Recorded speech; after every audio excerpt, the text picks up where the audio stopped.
Bienvenue, je m'appelle Faisal Hafidi, formateur et coach en développement personnel. Dans cette vidéo, nous allons parler de la problématique de l'orientation des élèves et des étudiants et comment nous la traitons en tant que coach et comment nous l'abordons au sein de Learning Coach. Nous allons voir cela tout de suite.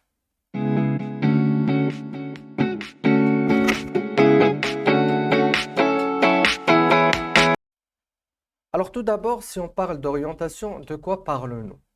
Quand on parle d'orientation, on parle d'un choix d'études et du coup de spécialité et du coup de métier et de profession pour les élèves et les étudiants. Donc ce choix, il est très important parce qu'il est bien évidemment déterminant. C'est-à-dire qu'en fait, il va conditionner l'état d'esprit de l'élève tout d'abord et donc de l'étudiant. Il va ensuite conditionner donc sa façon de voir la vie, étant donné qu'il va être intégré à un métier. Et puis, ça va façonner son avenir professionnel et du coup, son avenir matériel et son avenir sur une bonne partie de ce qu'il pourra réaliser ou pas dans sa vie. Ce choix-là est demandé souvent à une période de l'âge où les élèves et notamment les étudiants ne sont pas assez armés en termes de maturité, en termes de visibilité, en termes de vision et de connaissance du milieu professionnel. D'autant plus que ces élèves et ces étudiants sont très très isolés de tout ce qui est profession, travail, à part peut-être les élèves qui s'intéressent un peu à certains métiers. D'ailleurs, quand on reçoit, nous, en tant que coach scolaire, et les coachs scolaires que nous formons au sein de Learning Coach, quand ils reçoivent des élèves, souvent, quand on leur demande même ce que font leurs parents, papa et maman, ben, ils n'ont aucune idée. C'est-à-dire qu'on n'a pas initié, et souvent c'est des élèves au bac, c'est-à-dire qu'on n'a pas initié les élèves à s'intéresser à la vie professionnelle, même de ceux qui sont les plus proches d'eux et qui les nourrissent au quotidien, notamment leurs parents. Et du coup, avec cet état d'esprit, il est très difficile pour un élève ou un étudiant donc d'approcher son choix de profession de manière euh, qui soit juste et idéale. Bien évidemment, le système scolaire, lui, il a mis en place un critère pour pouvoir orienter plus facilement les élèves. C'est le critère des notes donc, du bac. Ce système est en fait comment? Il est fait de sorte à ce que, selon la note de l'élève donc au bac, il pourra avoir des choix qui vont lui permettre d'accéder à des écoles qui jugent que pour eux, pour pouvoir y réussir ou pour pouvoir pratiquer ou même juste pour pouvoir limiter le nombre d'élèves, il faut avoir une certaine note au bac. Et du coup, normalement, c'est comme si on peut dire une orientation par défaut selon la note de l'élève. Et c'est d'ailleurs comme ça que ça se passe encore jusqu'à aujourd'hui. Le problème, c'est que la génération Y, qui est donc ma génération, elle avait un peu le sens donc du devoir. Donc elle pensait que faire des études est un luxe parce que nos parents nous ont un peu donc initiés à cela. Et puis le fait de pouvoir avoir une bonne note, c'est une lutte qu'on doit en permanence donc mener pour accéder aux meilleures écoles, accéder à la meilleure profession et donc avoir le meilleur salaire ou avoir la meilleure vie professionnelle et surtout matérielle. Donc le choix de l'orientation était axé sur la réussite matérielle, c'est-à-dire les professions qui payent bien. Bien évidemment, ma génération conditionne toujours la génération future, c'est-à-dire la génération Z actuelle que nous accompagnons. Mais il y a bien évidemment un grand changement au niveau de la société qui fait que cette génération Z, elle n'est plus portée par le sens du devoir et par la réussite matérielle. C'est une génération qui est déjà qui vit dans une certaine aisance matérielle, hein, globalement, on va dire, et et pour laquelle le choix des études ne va pas se focaliser sur le meilleur métier du monde ou le métier qui paye le plus. Souvent, ils essaient de faire ça, mais en fin de compte, quand ils font des choix sur cette base, ils se retrouvent confrontés à des problèmes de motivation qui sont très, très graves et très profonds. C'est-à-dire qu'en fait, c'est une génération qui est portée par le bien-être et le plaisir immédiat. C'est-à-dire que c'est une génération qui, on va dire, elle a un peu pu voir ses besoins de sécurité déjà assurés. Les parents, donc, mes parents à moi et notre génération a tout fait pour assurer la sécurité et l'avenir sécuritaire en termes financiers de ses élèves. Et du coup, ils ne se voient plus dans l'obligation de se faire, de se faire violence ou de supporter une voie difficile pour juste faire plaisir aux parents et de s'assurer d'un avenir prometteur. Bien évidemment, je ne généralise pas, mais on va dire que c'est une tendance globale. En tout cas, que personnellement, j'ai remarqué sur le terrain, c'est-à-dire ces analyses-là, je ne les ai pas faites à partir de lecture, mais vraiment sur ce que je vois au quotidien. C'est-à-dire qu'aujourd'hui, les jeunes, ils viennent, même après le bac, après avoir fait même de choix de très bonnes écoles. On a eu même des élèves qui viennent de pays, qui sont partis dans des pays euh, de rêve en termes d'études, c'est-à-dire des pays qui proposent des meilleures écoles et meilleures universités, qui sont même inscrits dans de très bonnes écoles et de très bonnes universités, et qui vivent de graves problèmes de motivation, voire de dépression, et qui reviennent ou qui arrêtent brusquement leur cursus parce qu'ils se disent tout simplement, je m'y retrouve pas, c'est pas du tout ce que j'ai envie de faire, c'est pas du tout ce qui m'intéresse. Alors pour moi, par exemple, ça aurait été un rêve de me retrouver dans ce pays-là, de me retrouver dans cette école. C'est un luxe inimaginable à mon époque.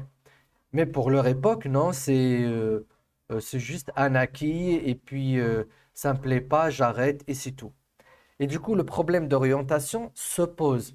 J'imagine que peut-être dans les pays occidentaux, cette problématique s'est posée bien avant.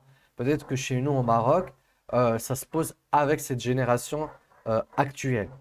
Et donc, le choix des écoles aujourd'hui, pour cette génération, pour ces élèves et ces étudiants, ne peut plus concerner uniquement le meilleur métier du monde. On a eu même des élèves de première année, deuxième année de médecine qui appellent pour dire au secours, je ne veux pas continuer ou je n'arrive pas à continuer mes études. On a eu des élèves de classe prépa, donc pareil, qui crient au secours parce que c'est pas du tout le parcours qui leur convient. Je parle de ces parcours parce que, encore une fois, pour ma génération, accéder à ces parcours-là est un luxe, encore une fois, inimaginable. C'est-à-dire pouvoir avoir une note pour accéder en médecine ou aller en classe prépa ou aller dans de grandes écoles. Si on y arrive, ça y est, on se tait et on travaille et on bosse, on bosse, on bosse jusqu'à ce qu'on puisse avoir le diplôme, avoir donc le travail, le métier, afficher ça aux parents, donc rassurer les parents. Et à ce moment-là, c'est qu'à ce moment-là que nous, on a eu nos crises existentielles pour se dire, voilà, finalement, ce que j'ai fait, ça ne me plaît pas. Donc, c'est à partir des années, donc de la trentaine, voire de la quarantaine, c'est à ce moment-là que nous avons eu nos crises donc d'orientation et d'appel au secours pour pouvoir changer un peu ce qu'on ne faisait. D'ailleurs, les reconversions professionnelles pour ma génération s'opèrent souvent à l'âge de 40 ans. Pour cette génération, donc cette génération Z qui sont en ce moment au lycée et qui sont en train d'accéder donc aux écoles supérieures, leur crise existentielle donc arrive souvent au bac, une année après le bac ou 2 ans après le bac. Donc ils veulent vraiment se retrouver dans des cursus non seulement qui leur permettent une carrière réussie, mais également un bien-être et un plaisir, un peu comme ce qui nous est arrivé à l'âge de 30, 40 ans. Et du coup, nous, en tant que coach scolaire, nous avons besoin de prendre donc cet appel en considération et de le travailler en profondeur. Donc, on ne peut plus, avec ces jeunes, faire juste un test de compétences et du coup, venir et dire, voilà, ce jeune-là, il doit faire le marketing ou il doit faire la comptabilité ou la biologie ou la médecine ou autre. Également, ces jeunes ne peuvent plus compter uniquement sur leurs notes pour pouvoir donc choisir leurs écoles. D'ailleurs, le problème aujourd'hui, c'est qu'il y a une grande inflation des notes.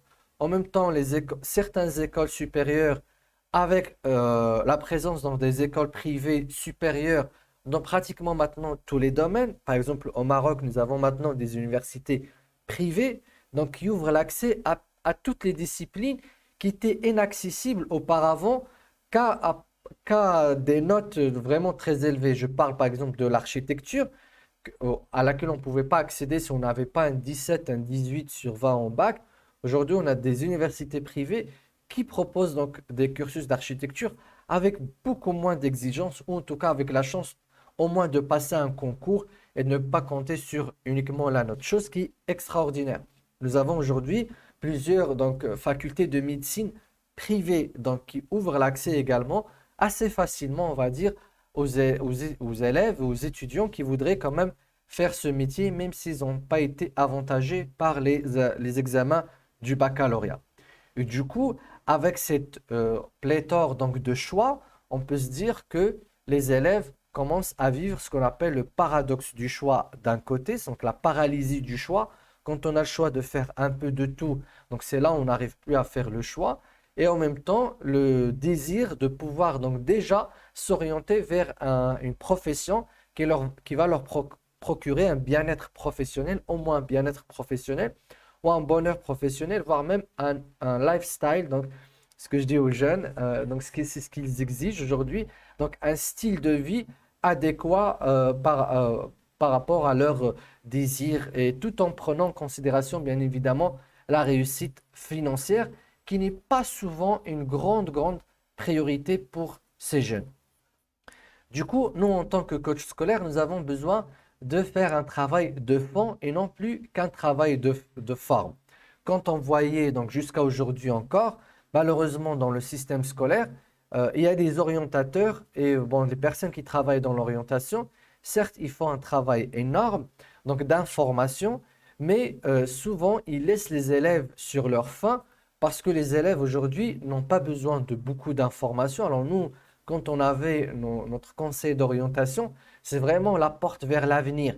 C'est-à-dire c'était la seule source d'information pour savoir ce qui se passe après le bac. Et donc il fallait aller toquer à sa porte pour nous dire, euh, il y a ces écoles-là, il y a ces universités. Donc je parle de avant Internet.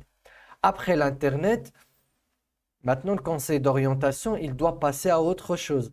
Il ne peut plus travailler que sur le fait de fournir les informations parce que Internet le dépassera toujours. Donc, qu'est-ce qu'il va faire? Il va aller taper sur Google le nom des écoles et des afficher aux élèves. C'est pas possible. Et du coup, les élèves ont besoin d'un travail de fond sur eux-mêmes pour pouvoir mieux s'orienter. Et c'est ce qu'on fait en tant que coach scolaire. C'est-à-dire qu'à Learning Coach, on s'est rendu compte que le travail d'orientation ne peut pas donc se limiter au travail traditionnel d'orientation. On va prendre donc un élève qui hésite et on va lui faire ce qu'on appelle, ce qui s'appelle aujourd'hui donc un bilan de compétences. Alors normalement, la méthode traditionnelle, c'était de faire un bilan de compétences, c'est-à-dire de voir, donc ça se fait d'ailleurs toujours pour les demandes de reconversion professionnelle. Donc l'idée, c'est de prendre un peu l'élève et de voir une série de compétences qu'il peut avoir. Et pareil, avec peut-être un questionnement sur le désir qu'il pourrait avoir, mixer un peu ça et puis lui fournir une série d'écoles ou de disciplines à faire. Alors, c'est pas du tout productif. Pourquoi? Parce que on est face à une population d'élèves et d'étudiants qui n'a pas de compétences. Donc, tout d'abord, on ne peut pas évaluer les compétences ou même les aptitudes parce que c'est des élèves qui n'ont ni de compétences ni d'aptitudes. La vie scolaire aujourd'hui est très loin du secteur donc, professionnel. Et d'ailleurs, c'est incompréhensible. Je ne comprends pas pourquoi les élèves au lycée ne font pas de stage d'entreprise. C'est assez bizarre parce que normalement, c'est en première année lycée, deuxième année, même troisième année, c'est les années enfin, où les élèves doivent faire beaucoup de stages découvertes. Bien sûr, ce n'est pas des stages de travail, mais au moins des stages de 15 jours, 3 semaines, voire même une semaine, dans tous les secteurs possibles et imaginables. Alors, le problème, c'est que nous recevons des élèves avec vraiment une naïveté et c'est un peu notre cas aussi, c'est-à-dire une méconnaissance de ce qui est un métier professionnel. Et je vais vous donner des exemples assez flagrants.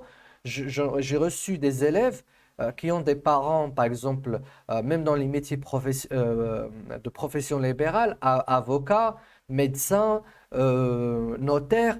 dont les élèves, dont les enfants donc au lycée n'ont jamais mis les pieds dans leur cabinet et n'ont jamais passé ne serait-ce qu'une demi-journée avec leurs parents. Donc pour voir comment ça se passe. Du coup, quand même on leur parle de métier de médecine, ils n'ont que le côté donc fin de journée de leurs parents. Par exemple, ils n'ont aucune idée de comment ça se passe dans la journée. C'est assez étonnant. Et du coup, bon, ça, je vais pas, on va pas critiquer le système. Mais bon, en tant que coach scolaire, moi, je conseille, quand j'ai des élèves au lycée, et donc on a encore le temps de faire des réflexions, je leur conseille d'aller faire des stages, donc des stages de découverte d'une semaine, voire même d'une journée ou de 2 journées, c'est suffisant.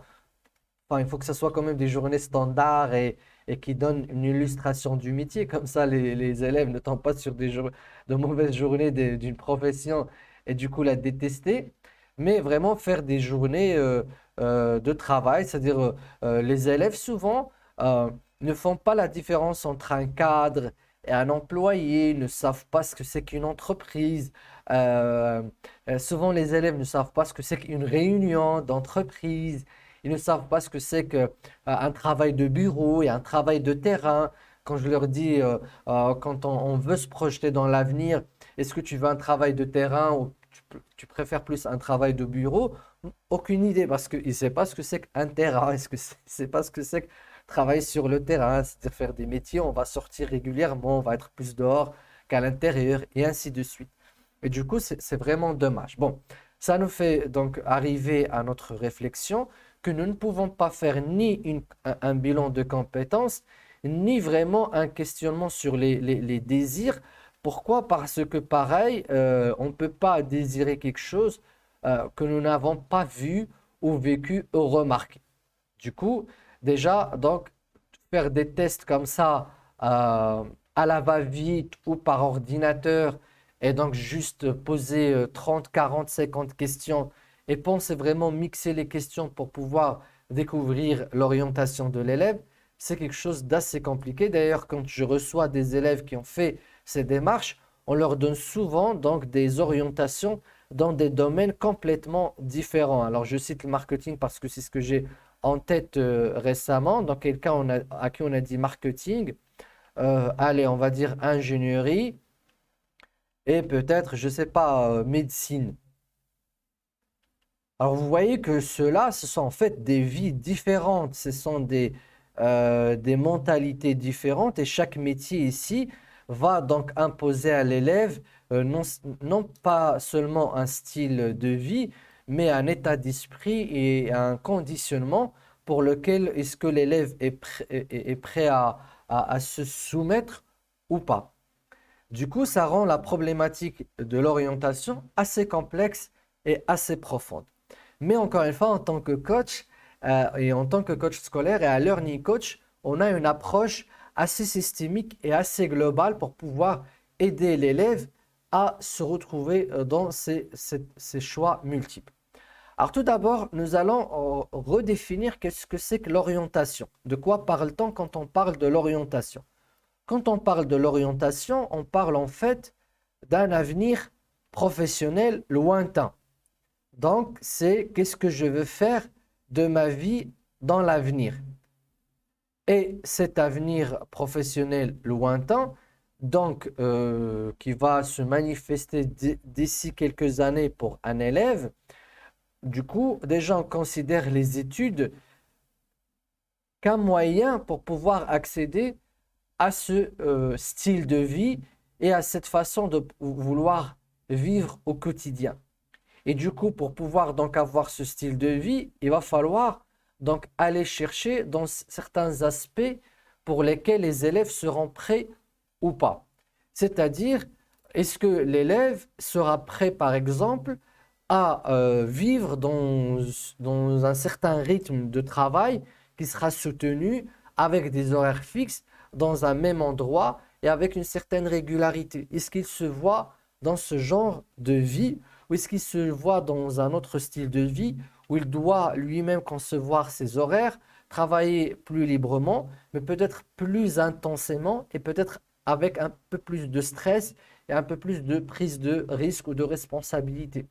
L'idée aussi, c'est de voir est-ce que l'élève est prêt à travailler en assumant plus de responsabilités que de tâches ou en exécutant plus de tâches que de responsabilités. Et cela, en fait, ce sont des choses, quand on est jeune, on peut déjà se rendre compte. Mais ce n'est pas, encore une fois, très, très évident. Alors, comment on va approcher tout cela? On va approcher cela en faisant un travail de fond, c'est-à-dire aller chercher dans la personnalité de l'élève des choses qui sont enfuies, on va dire, on va utiliser peut-être un langage spirituel dans son âme ou un langage psychologique dans son inconscient, quelques indicateurs qui vont refléter donc cette orientation future et ce style de vie futur. Alors, pour cela, on va faire par exemple une exploration des valeurs. On va utiliser par exemple des méthodes de photolangage, donc d'expression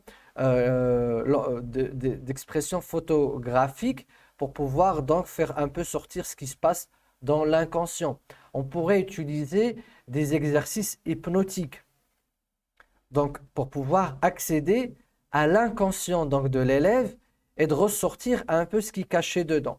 Alors cette approche-là se base sur le fait que comment en fait j'ai découvert un peu cela, c'est que quand l'élève fait un choix mental, et c'est notre cas aussi, quand on fait un choix réfléchi, mental, basé sur des calculs de quel est le meilleur métier, le meilleur salaire et la meilleure opportunité, et j'y vais, on y va, mais tôt ou tard, on est rappelé à l'ordre par notre inconscient ou par notre âme. On se dit, ça, c'est pas moi. C'est pas fait pour moi. Je ne suis pas fait pour ça. Je me retrouve pas dedans. C'est pas mon truc. Je n'aime pas. Et quand on dit pourquoi, on n'a pas de réponse. Mais pourtant, tu as les notes pour, tu as l'intelligence pour, tu as les moyens pour, tu as déjà réussi peut-être une année. Souvent, on a des élèves qui réussissent brillamment la première année et qui reviennent en larmes, en dépression, en disant, mais c'est pas mon truc. Alors, pourquoi c'est pas ton truc déjà? Donc, c'est ça la première question. C'est qu'il y a quelque chose en nous. On est codifié. On n'est pas en fait des robots. On n'est pas né comme des entités comme ça, vierges, qui peuvent faire tout et n'importe quoi tant que la possibilité s'ouvre à nous. En fait, on n'est pas comme ça. On est né avec des gènes et donc avec une prédisposition à faire des choses et des prédispositions à ne pas faire des choses. Alors, il y a des personnes qui savent ce qu'ils ne doivent pas faire et ils ne savent pas ce qu'elles doivent faire. Et il y a des personnes qui savent ce qu'elles doivent faire, elles ne savent pas ce qu'elles ne doivent pas faire. Et souvent, c'est avec l'expérience qu'on y arrive. Beaucoup de systèmes donc, qui sont assez en avance, on va parler par exemple, en tout cas à ma connaissance, de l'expérience japonaise. Dans ce sens, les Japonais font ce qu'on appelle de l'exploration des métiers. Et on sait aussi qu'aux États-Unis, si je me trompe pas, on m'a dit qu'il y a en fait des matières qui s'appellent exploratory domains ou des choses comme ça, où on offre aussi aux élèves une année sabbatique après le bac pour faire une exploration. Parce que c'est tellement compliqué que des fois, on peut ne pas répondre à cet appel d'âme ou de l'inconscient que face à la chose que nous pouvons faire. Mais pour faire un raccourci et ne pas passer des mois et une année ou deux à chercher, on peut, avec des outils de coaching, aller, par exemple, donc explorer au niveau donc, des valeurs, de l'inconscient et de ressortir ce qui est caché pour pouvoir interroger l'inconscient.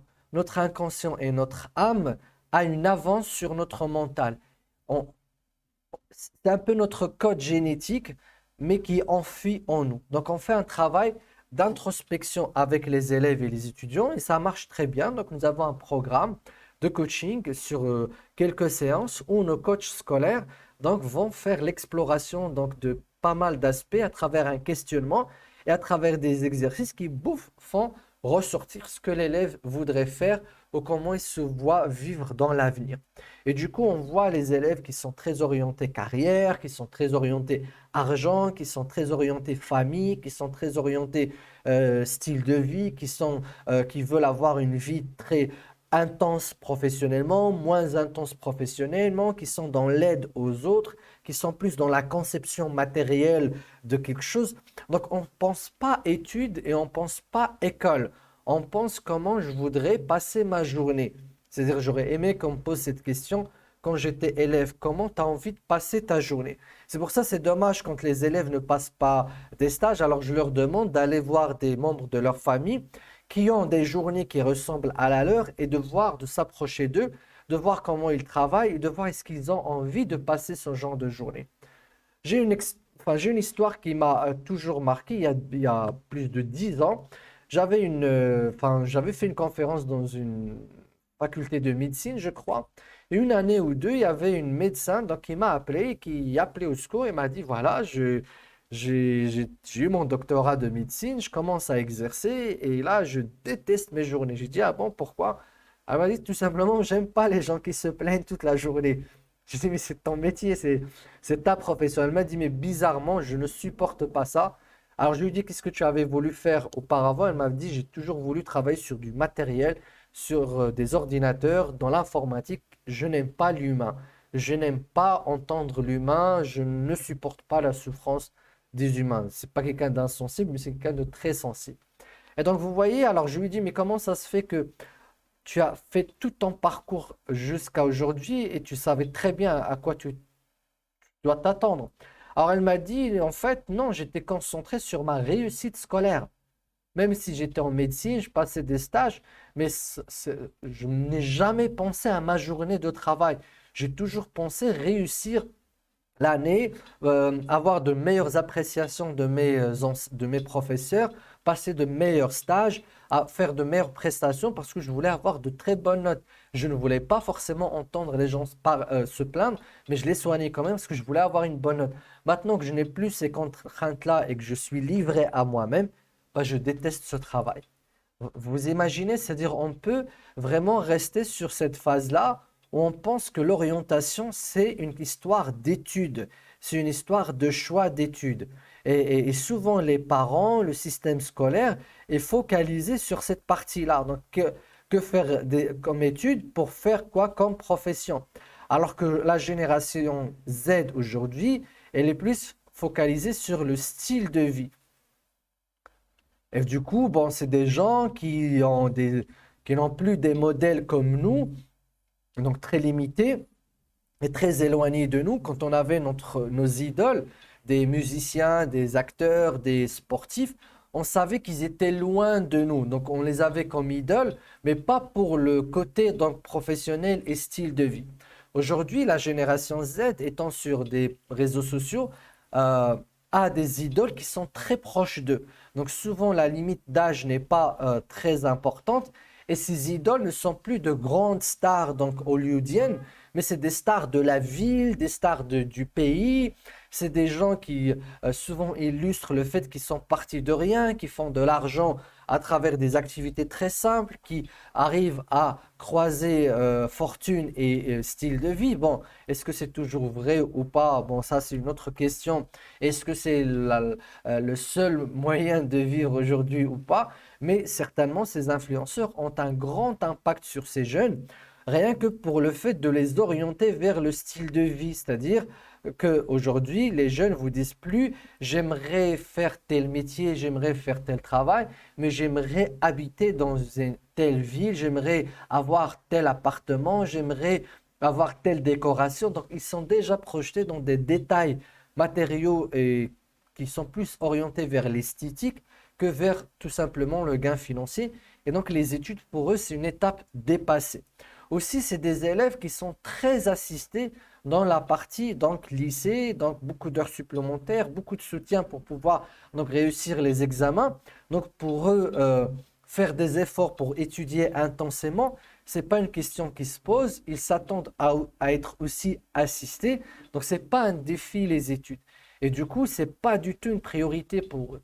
Donc, quand ils viennent donc, pour pouvoir faire leur orientation, on sait que nous, en tant que coach scolaire, ce n'est pas une question de quelle école, quel établissement, quelle note, quel concours et ainsi de suite. C'est une dernière phase de notre coaching orientation. Mais la première phase, c'est vraiment l'exploration au niveau inconscient donc, de ce que réclame cette personne en termes de style de vie. Et dans le style de vie, il y a bien évidemment la partie profession. Donc, comment je veux gagner ma vie, donc à quel degré financier. Alors, j'ai eu beaucoup, mais vraiment, c'est assez incroyable. On dit vraiment que c'est une génération qui est très spirituelle. Et c'est vrai, c'est pas spirituel dans le sens religieux, mais j'ai eu beaucoup de jeunes qui me disent, je ne veux pas gagner beaucoup d'argent, je veux gagner assez soit pour un certain confort, et il y en a même qui disent, je ne veux même pas gagner beaucoup, je veux gagner ce qu'il me faut pour vivre. Alors, pour ma génération, on n'avait pas le droit de dire ça. On n'avait pas en tout cas le droit on avait le droit de le penser, mais on n'avait pas le droit de le prononcer. Non, pour nos parents qui ont vécu donc avec leurs parents de l'après Deuxième Guerre, donc qui ont vécu quand même, donc nos grands-parents et nos parents, en étant jeunes, enfants, ont vécu la famine, par exemple, de la Deuxième Guerre mondiale. Donc, il n'était pas question de ne pas penser assurer son avenir financier et de gagner bien sa vie. Alors, j'ai beaucoup de jeunes qui me disent, non, non, je veux gagner juste assez, c'est pas du tout une priorité. Donc, si c'est un métier qui me permet de gagner assez d'argent, c'est bon. Et souvent, c'est des jeunes qui viennent de familles, on va pas dire aisées, mais de la classe aisée, de la classe moyenne. Et même ceux qui viennent pas de la classe moyenne se disent, non, si je fais tel métier, si je pratique telle activité au quotidien, je pense que ça va me procurer du plaisir et je pourrais donc vivre décemment et ça me suffit. Du coup, donc c'est pas du tout une génération. Bon, bien évidemment, il y a des jeunes qui sont très orientés argent. Et là aussi, quand vous avez des jeunes qui sont très orientés argent, pareil, ils le réclament haut et fort. Donc ils se disent, moi, c'est du business, c'est de l'argent, je veux gagner beaucoup, je veux être riche, je veux avoir un certain confort, c'est très important pour moi. Et du coup, c'est en fait des jeunes qui sont assez clairs par rapport à ce qu'ils veulent. Et d'ailleurs, c'est aussi très connu par rapport à la génération Z. C'est une génération très orientée vers son intérieur, donc qui se connaît beaucoup plus que ce que nous, on était auparavant, qui on était très orienté vers l'extérieur et ce qu'on pouvait faire. Et du coup, dans cette histoire donc, de style de vie, on essaie de voir euh, à travers aussi la projection, donc toujours de l'âme ou de l'inconscient, donc psychologiquement, comment l'élève se voit vivre. Et ensuite, on va commencer à faire un autre travail qui est effectivement là le travail, non pas donc des compétences ou des aptitudes, mais de ce que nous appelons les talents. Donc les talents, ce sont en fait une exploration, hein, ce n'est pas une définition claire et précise, mais vraiment une exploration de ce qu'on appelle donc les compétences à l'état brut, c'est-à-dire des compétences qui n'en sont pas encore révélées, mais qui sont donc cachées. Alors là, c'est une exploration, hein. Il faut vraiment aller chercher un peu dans le passé, aller chercher ce que les autres disent de l'élève, donc aller voir un petit peu ce qu'il entend de lui comme appréciation, voir aussi ses notes des années passées et explorer un peu les matières dans lesquelles il réussit facilement. Donc on va voir aussi ses hobbies, ce qu'il adore faire donc dans ses temps partiels. On va faire pareil, donc des tests d'intelligence multiples. Donc, on va faire une exploration qui n'est pas finie, figée, pour découvrir donc ces talents cachés qui vont là nous donner une idée sur le type d'études à faire. Donc là, on va voir quel genre d'études dans lesquelles cet élève, il peut vraiment réussir. Et là, on prend une palette d'études qui vont à la fois associer donc le style de vie, l'exigence financière qu'il a, le style de vie qu'il veut mener, et ensuite les talents qu'il voudrait mettre en pratique pour ensuite faire ses études. Et c'est qu'à cette étape-là qu'on peut parler des études et qu'est-ce que ça pourrait être comme étude pour pouvoir donc réaliser ce croisement entre donc les aspirations en termes de style de vie, les aspirations en termes de vie financière et puis les talents naturels cachés. Et ça, encore une fois, c'est un travail continu. Et donc, même si après qu'on arrive à établir donc le plan d'action et les études à poursuivre, nous laissons toujours la porte ouverte. C'est une introspection continue. Donc, en fait, ce qu'on fait, c'est qu'on apprend à l'élève et même à l'étudiant de rester en contact avec lui. C'est-à-dire même si il continue, il fait des changements, On prévient souvent les parents par rapport à cela et même l'élève. C'est-à-dire même s'il fait un changement, ce qu'on appelle un pivot, et donc il le fera tout en restant connecté avec lui-même.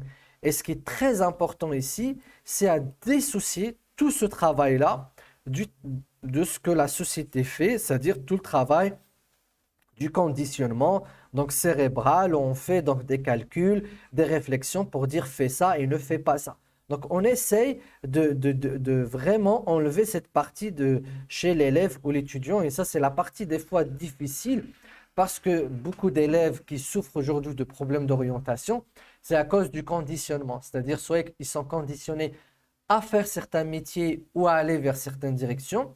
C'est normal, les parents en parlent, il y a des familles chez qui certains métiers règnent de manière dominante.